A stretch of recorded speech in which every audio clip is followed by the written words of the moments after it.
Okay, so we talked about Absalom killed his brother Amon, and he flees, he runs away, and he stays away for 2 years. And then, after 2 years,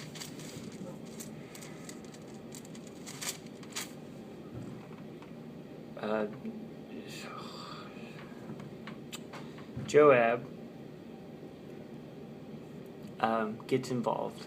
Joab has always been David's right hand man. He's the guy that helps him in the battles. He's over his commander over the army, and so Joab gets involved. And there's lots of times in life where we need somebody like this that'll and two people are separated, and the reason, it can even be a good reason, but you know these two people need to be back together. You can be involved in what you're doing it's called reconciliation. You go and you know this guy and you know this guy and you know they're both awesome, but they got something that's coming between them, and whatever it is, you know that this is less important than the two of these guys coming together and being together. A lot of times this will happen in a marriage where something happened, an event happened where the man did something mean or the lady did something mean or wrong, and they're separated, and a pastor will come in and he'll say, okay guys, we need you guys to get back together and forgive each other, love each other, be mom and dad to your kids again. So Joab does this for David and Absalom, because Absalom killed Amon.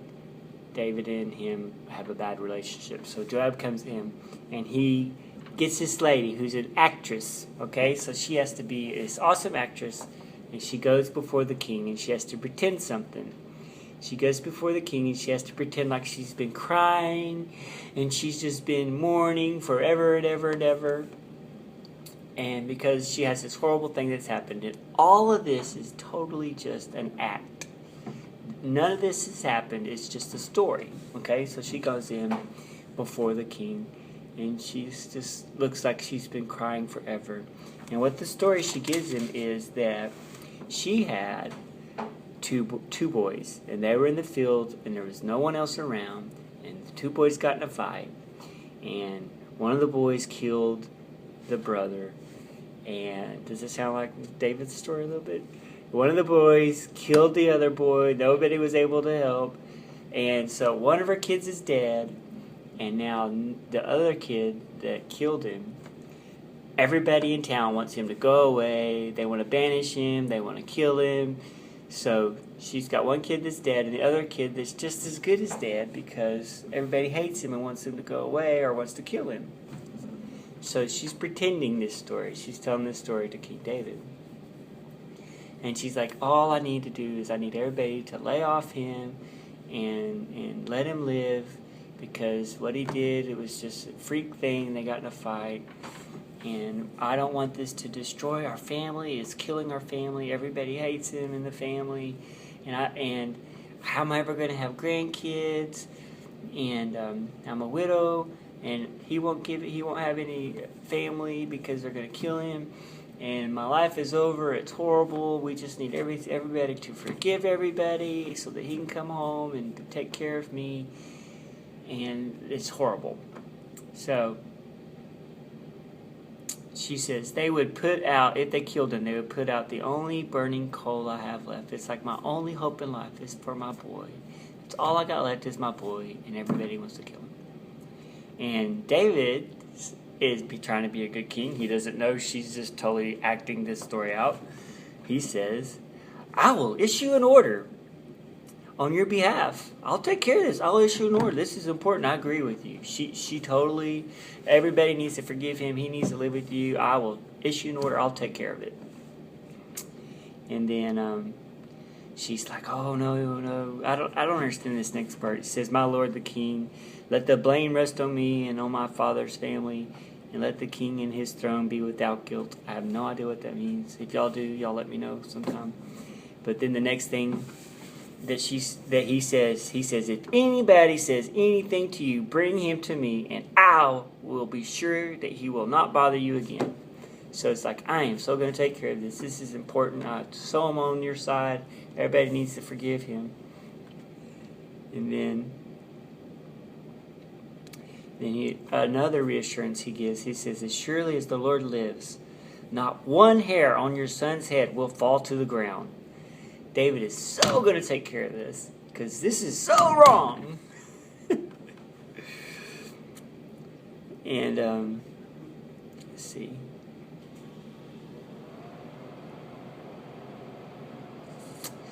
I'm just going to read it. It says, the woman said, when then have you divided? Why then? Okay, this is the punchline. You tell a story, and then you make the person understand that it's really about them. Y'all remember when Nathan told the story about the real rich guy that had a whole bunch of sheep, and then he went and he took the poor guy's sheep? It's because company came over and he took the poor guy's sheep to feed his company. Remember that story? So this is kind of the same thing. It's a story with a point. So she gets to the punchline and she says, why then have you devised a thing like this against the people of God? When the king says this, does he not convict himself? For the king has not brought back his banished son. Now she's talking about Absalom. Okay? But God does not take away life. Instead, he devises ways so that a banished person may not remain estranged from him.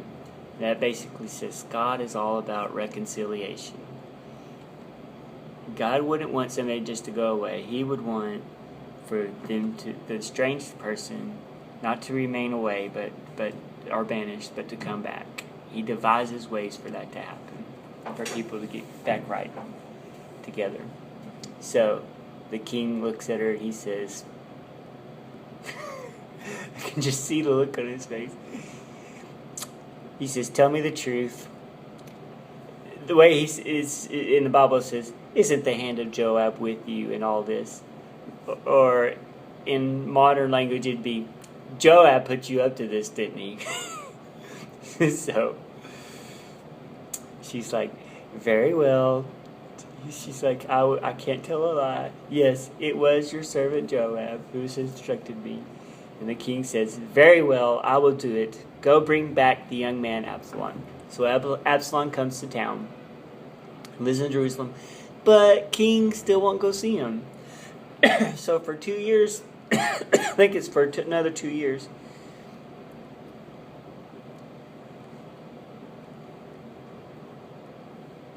the king still doesn't see him. So for some reason it tells us Absalom was super awesome handsome. His hair, when he'd go to cut his hair, it weighed 5 pounds because it was so awesomely heavy. And he had a really beautiful daughter.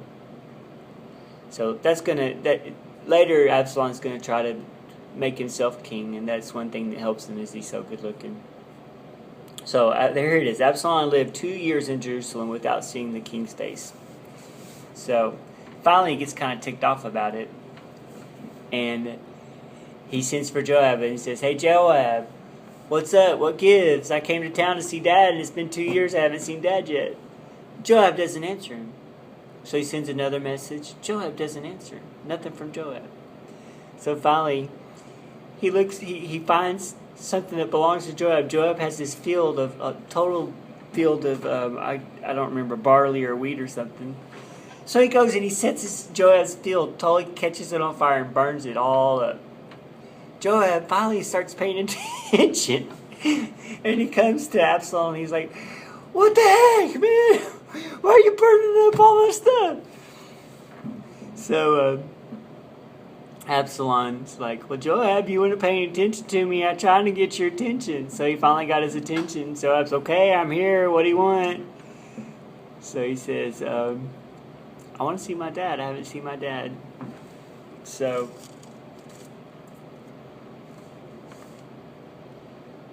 now then, I want to see the king's face. So Joab went to the king and told him. Then the king summoned Absalom. He came in, bowed down with his face to the ground before the king, and the king kissed Absalom. So Joab was instrumental in getting the Absalom and David back together. Good story. Review questions? Anybody? How much did Absalom's hair weigh when he cut it off? Joab, he hired a lady to act out a story about two boys, what happened to the two boys. And then, was the story really about her two boys? Did she even really have two boys? She's just an actress, right?